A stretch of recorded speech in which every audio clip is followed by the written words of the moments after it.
In the suburbs of rural Langley, there's a 2-acre property where most people see space for horses or maybe a small vegetable garden. Sarah Mendez saw something different. She saw 200 quails. And when she told her neighbors what she was planning, the neighborhood became very quiet in a particular way. Not the quiet of support, the quiet of people who had already decided you were making a mistake. At the farmer's market 3 towns over, vendor stalls overflow with chicken eggs. Everywhere you look, turkey, duck, goose. But quail eggs? Nowhere. In high-end restaurants in Vancouver, a single quail egg costs $1.50. The same egg that cost her neighbors nothing to laugh about. By the end of that first year, Sarah was making $5,000 a month from birds that fit in a backyard, required less feed than chickens, and produced something people didn't even know they needed. The neighbors who had laughed at her came by one Saturday morning and stood at her fence without speaking. They were doing math they hadn't expected to do. If you're building a small homestead or thinking about agricultural income from limited space, or just wondering why your neighbors are suddenly quiet and taking pictures of your birds, this is that story. Sarah Mendez was 28 when she quit her job at the marketing firm in downtown Vancouver. Not dramatically, not burned out in the way people talk about, but steady, certain. She had spent 8 years building campaigns for companies that sold things she didn't care about. She was good at it. The paychecks proved it. But every morning driving out of the city on the 1A toward her small property in Langley, she felt something shift.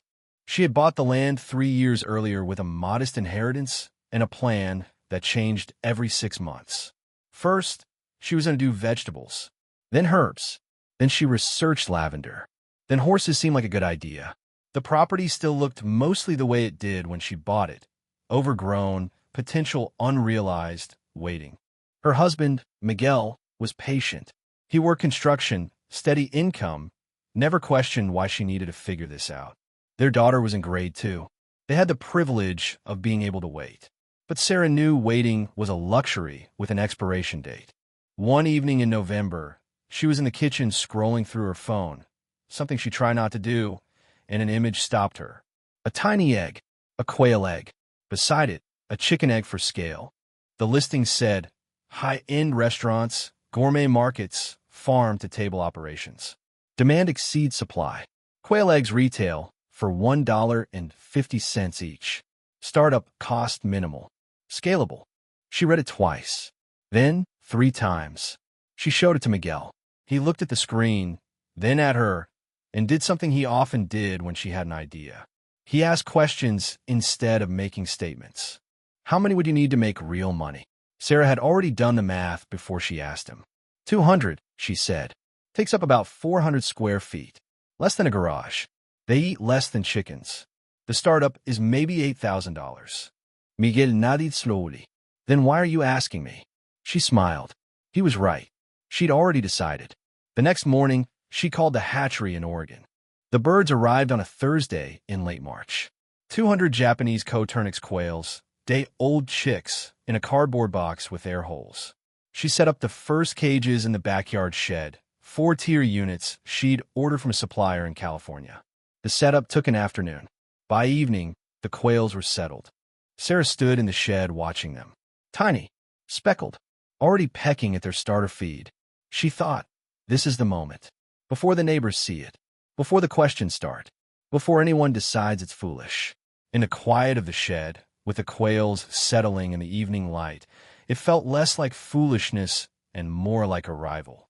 Word traveled the way it always does in neighborhoods. Not through any announcement Sarah made, but through the observation of her husband hauling supplies. Through the sound of construction. Through someone mentioning to someone else that Sarah was doing something with birds. The first visitor came on a Saturday. Linda from 2 houses down. She had a look on her face that Sarah would come to recognize. A mix of concern and certainty. I heard you were raising quails. The way she said it made it sound like a confession. Sarah showed her the setup. The cages, the birds, the feeding and watering system. Linda nodded politely. They're very small, she said. Sarah agreed. That's the point. Everything about them is smaller. Smaller space. Smaller feed requirement. Smaller environmental impact. Linda looked unconvinced. But Nobody eats quail eggs around here. Sarah smiled. Not yet. Linda left, and within 2 days, Sarah realized that word had shifted slightly. What she was doing wasn't just unusual. It was questionable. At the grocery store, the cashier asked about her daughter, made small talk, then said something that seemed casual. I heard you're raising quails. That's interesting. At the school pickup, another mother asked if she was trying to start business. You know those regulations are pretty strict, she said. Helpfully, she thought. Miguel came home from work one day and said his foreman had asked about the birds. He seemed to think you might be biting off more than you can chew, Miguel said carefully. Sarah asked what he'd said.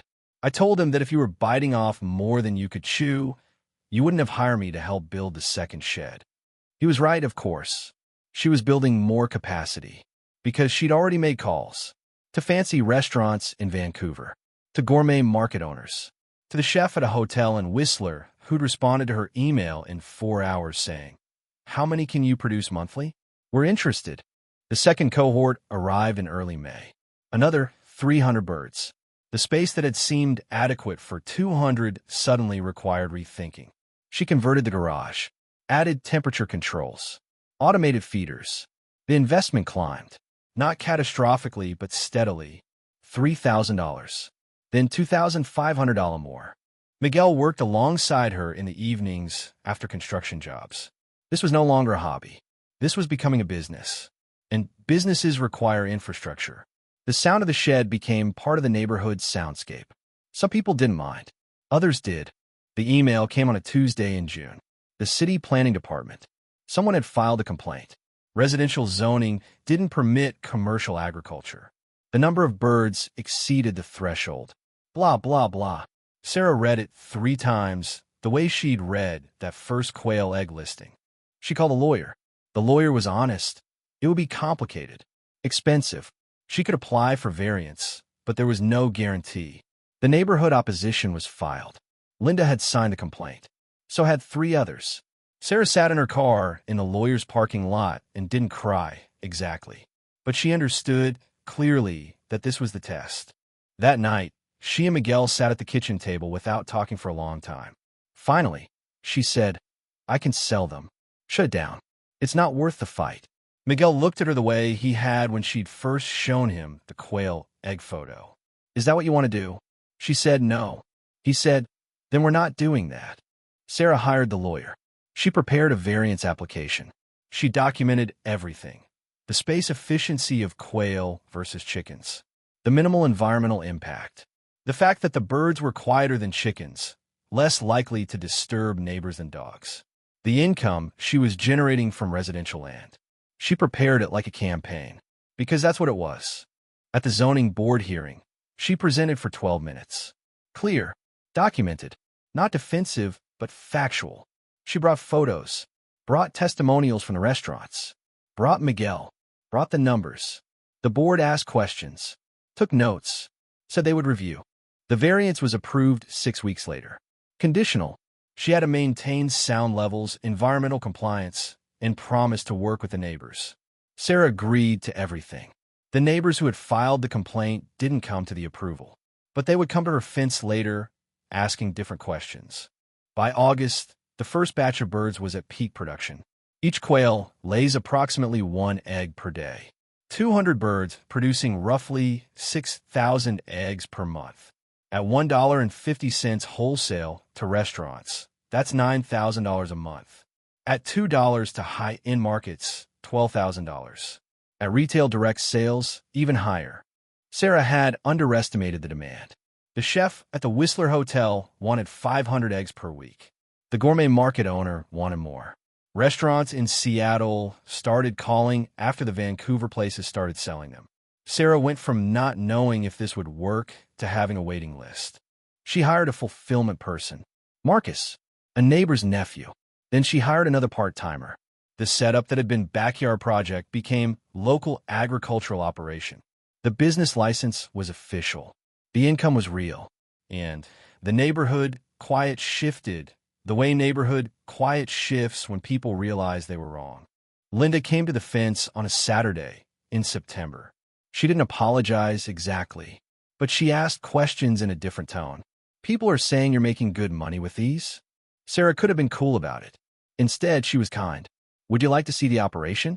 Really see it, not the quick version. Linda looked at the setup, at the happy birds, at the organized system, at Sarah's daughter helping feed them, learning responsibility and care, at Miguel checking the temperature controls. She said, "This is really impressive." And Sarah believed she meant it. People change their minds more often than we think. They just need permission. By October, 3 neighbors had asked Sarah about raising quails on their own properties. She gave them the Oregon hatchery number. She shared her supplier contacts. She didn't keep it secret, because success that hoards itself stops being success. The year-end financial statement was something Sarah put together in November. Income, $68,000. Expenses, $18,000. Net, $50,000. On a property people said was too small. With birds people said were too fragile. In a neighborhood people said wouldn't allow it. She was planning expansion, not because the first year had been easy, it hadn't, but because the structure had proven, because demand exceeded supply, because what everyone said couldn't work had worked precisely because everyone said it couldn't work. There was no competition in this niche, just her. And now, increasingly, neighbors asking how to start. Miguel came home one evening and told her that his foreman had asked again about the birds. This time, Miguel said, he wanted to know if you'd mentor his daughter. She wants to know how you did this. Sarah smiled. The story wasn't over. It was multiplying. In January, Sarah got an email from a farmer an hour north who was starting a quail operation himself. She answered every question he asked. She sent him her supplier lists. She explained the heating calculations and the feed ratios. Because success isn't diminished by sharing it. It's magnified. In the shed, the birds that had been tiny and questioned now numbered in the thousands. Each one an egg. Each egg a story that started with someone being certain enough to ignore the neighborhood quiet. The neighbors now visited not to question, but to understand. Sarah showed them everything. They laughed when she raised quails in her backyard. Now, they're asking how to do it themselves. Success doesn't need permission. It just needs someone certain enough to proceed without it. If there's a skill you know you need to master, if there's something you're building despite the quiet around you, subscribe and join us. We document the people who prove the doubt wrong.